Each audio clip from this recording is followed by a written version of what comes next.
Hi friends, வரம் தேடும் உறவுகள் அனைவருக்கும் வணக்கம். நம்மளோட சேனலில் வழங்கக்கூடியதுன்னு பார்த்திங்கன்னா முற்றிலும் இலவசமான வரன் பதிவுங்க.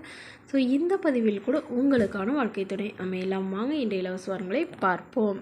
பெயர் காவேரி, வயது 35 வயது ஆகுதுங்க. ராசி ரிஷப ராசிங்க. ஜாதின்னு பார்த்திங்கன்னா இந்துவில், ஜாதி தடையில்லைன்னு சொல்லியிருக்காங்க. படிப்பு பிஏ முடிச்சிருக்காங்க. இவங்க கிட்ஸ் ஸ்கூல் வச்சு நடத்திட்டு வராங்க. இவங்களோட திருமண நிலைன்னு பார்த்திங்கன்னா செகண்ட் மேரேஜ் தாங்க. ஸோ வரக்கூடியவருக்கு ஃபஸ்ட்டாக இருந்தாலும் ஓகே, செகண்டாக இருந்தாலும் ஓகேன்னு சொல்லியிருக்காங்க. இவங்களுடைய முகவரின்னு பார்த்திங்கன்னா இவங்க கோவையை சார்ந்தவங்க. மருமகளுடைய வசதி நிலைன்னு பார்த்திங்கன்னா இவங்க ஓரளவு நல்ல வசதியானவங்க. வீடு நிலம்னு நல்ல வசதியெல்லாம் இருக்கிறதா சொல்லியிருக்காங்க. ஸோ இவங்க ஒருத்தங்களை வீட்டோட மணமகனாக திருமணம் பண்ணதாகவும், பட் அவங்களுக்கும் இவங்களுக்கும் ஏற்பட்ட கருத்து வேறுபாடுனால பிரிஞ்சிட்டதாகவும் சொல்லியிருக்காங்க. ஸோ இப்போ வரக்கூடியவர் எந்தவித எதிர்பார்ப்பும் இல்லாதவராக வேணும்னு கேட்டிருக்காங்க. மணமகளுடைய அப்பா தன்னுடைய பொண்ணுக்குன்னு தனியாக வீடு கட்டியிருக்காங்க. ஸோ அந்த வீட்டிலே நீங்கள் தனியாக இங்கே இருந்துக்கலாம் அப்படின்னு சொல்லியிருக்காங்க. அவருக்கு திருமணமாகி குழந்தை இல்லாதவராக வேணும்னு கேட்டிருக்காங்க. இவங்களுக்கு குழந்தைங்க இல்லைன்னு சொல்லியிருக்காங்க.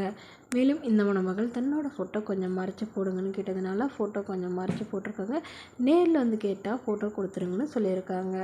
மேலும் மணமகளுடைய எதிர்பார்ப்புன்னு பார்த்திங்கன்னா மணமகன் ஒரு டிகிரி முடிச்சிருக்கணும். ஏதாவது ஒரு நல்ல நிரந்தரமான வேலையில் இருந்தாலும் ஓகே, இல்லை தங்கூடியே இந்த ஸ்கூலையே ரன் பண்ணிகிட்டு இருந்தாலும் எனக்கு சம்மதம்னு சொல்லியிருக்காங்க.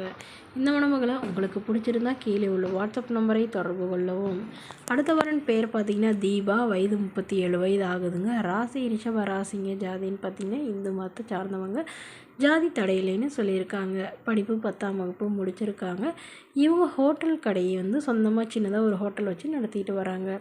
நல்ல ஒரு வருமானம் வரதாக சொல்லியிருக்காங்க. இவங்களோட திருமண நிலைன்னு பார்த்திங்கன்னா செகண்ட் மேரேஜ் தாங்க. ஸோ வரக்கூடியவருக்கு ஃபஸ்ட்டாக இருந்தாலும் ஓகே, செகண்டாக இருந்தாலும் ஓகேன்னு சொல்லியிருக்காங்க. இவங்க கன்னியாகுமரியில் வசிக்கிறாங்க. மணமகளுடைய வசதி நிலைன்னு பார்த்திங்கன்னா இவங்க சாதாரண நடுத்தர குடும்பத்தை சார்ந்தவங்க தாங்க.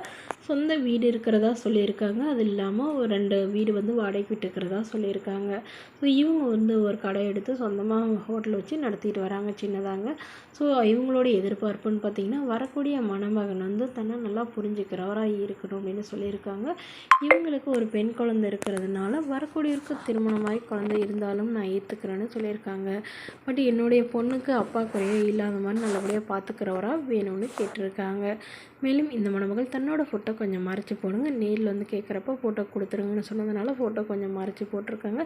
இந்த மணமகளை உங்களுக்கு பிடிச்சிருந்தா கீழே உள்ள வாட்ஸ்அப் நம்பருக்கு உங்களுடைய முழு விவரங்களையும் எங்களுக்கு சென்ட் பண்ணுங்கள். நாங்கள் இந்த மணமகள் வீட்டாருக்கு அனுப்பி வைத்து இவங்களுக்கு ஓகேங்கிற பட்சத்தில் மணமகள் வீட்டாரின் 1 நம்பர் இலவசமாகவே வழங்கப்படுங்க. இதற்கு கட்டணமாக 1 ரூபாய் கூட செலுத்த தேவையில்லை. இது முற்றிலும் முழுக்க இலவசமான வரன் பதிவு மட்டுமே. இது போன்ற இலவசங்களை உடனுக்குடனே உங்களுடைய ஃபோன்லேயே தெரிஞ்சுக்கலாம். நம்மளோட சேனலை சப்ஸ்கிரைப் பண்ணி அருகில் உள்ள பெல் ஐக்கானை கிளிக் பண்ணி ஆல்னு செட் பண்ணிக்கோங்க. Okay friends, thank you.